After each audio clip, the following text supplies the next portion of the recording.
Assalamualaikum warahmatullahi wabarakatuh. Sebelumnya kami ucapkan terima kasih kepada dosen pengampu kita yaitu Bapak Nur Hadian MKom selaku dosen pengampu mata kuliah Tata Kelola Teknologi Informasi yang sudah mempersilahkan kami untuk mempresentasikan hasil diskusi kita dalam bentuk video kali ini. Dan tak lupa kami ucapkan terima kasih kepada teman-temanku semua yang sudah meluangkan waktu untuk melihat video kita kali ini. Sebelum lanjut, perkenalkan nama saya Muhammad Ade Alyasa dengan NIM 101230109. Perkenalkan, saya Inggar Suryaning Tias dengan NIM 0009. Saya Janiti Sasefa, NIM 0057. Saya Ulfa Maratus Soreha dengan NIM 1012300068. Dan saya Muhammad Dedi Khairulijan dengan NIM 0030. Baik, di sini kita akan membahas jurnal yang berjudul Implementasi Framework COVID-5 untuk Analisis Tata Kelola Sistem Informasi Akademik atau SISKA di STIMIK Primakara. Yang pertama, pendahuluan. Dalam era modern, tata kelola teknologi informasi menjadi elemen penting dalam menunjang proses bisnis organisasi, termasuk lembaga pendidikan tinggi. Sistem informasi akademik atau SISKA di STIMIK Primakara misalnya dirancang untuk meningkatkan efisiensi layanan akademik. Namun, penerapannya mengalami kendala teknis yang menghambat optimasi kinerja sistem. Framework COVID-5 dipilih sebagai pendekatan untuk menganalisis dan mengevaluasi tata kelola TI karena menyediakan panduan end-to-end yang sistematis. Penelitian ini bertujuan untuk mengevaluasi tingkat kematangan tata kelola TI SISKA dan memberikan rekomendasi perbaikan. Untuk selanjutnya yaitu masalah dalam jurnal.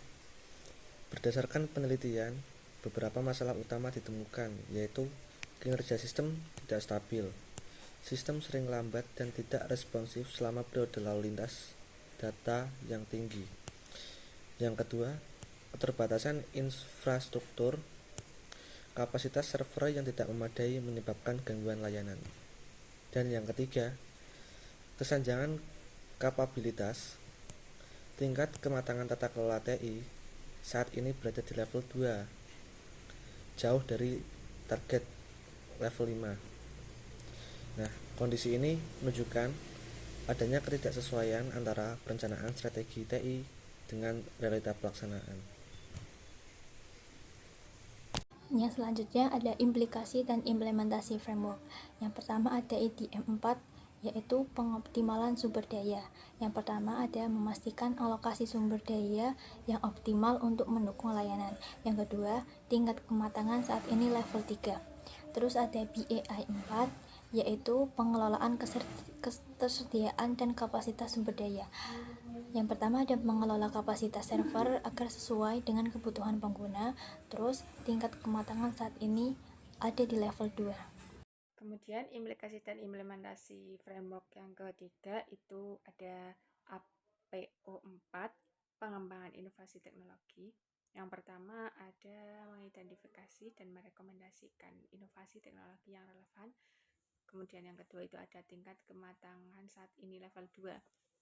Kemudian yang keempat itu ada MEA1, monitoring, evaluasi, dan penilaian kinerja. Itu ada memastikan evaluasi berkala terhadap performa sistem, dan ada tingkat kematangan saat ini level 2. Berikut implikasi dan implementasi. Hasil implementasi: A. Maturity level rata-rata 2,30. B. Gap analysis rata-rata kesenjangan dengan target level 5 adalah 2,7. B. Gap analysis rata-rata kesenjangan dengan target level 5 adalah 2,7 poin. C. Rekomendasi utama yang pertama melakukan sosialisasi menggunakan SISKA. 2. Migrasi ke server VPS untuk kapasitas lebih besar. 3. Menyusun dokumen evaluasi yang lebih lengkap.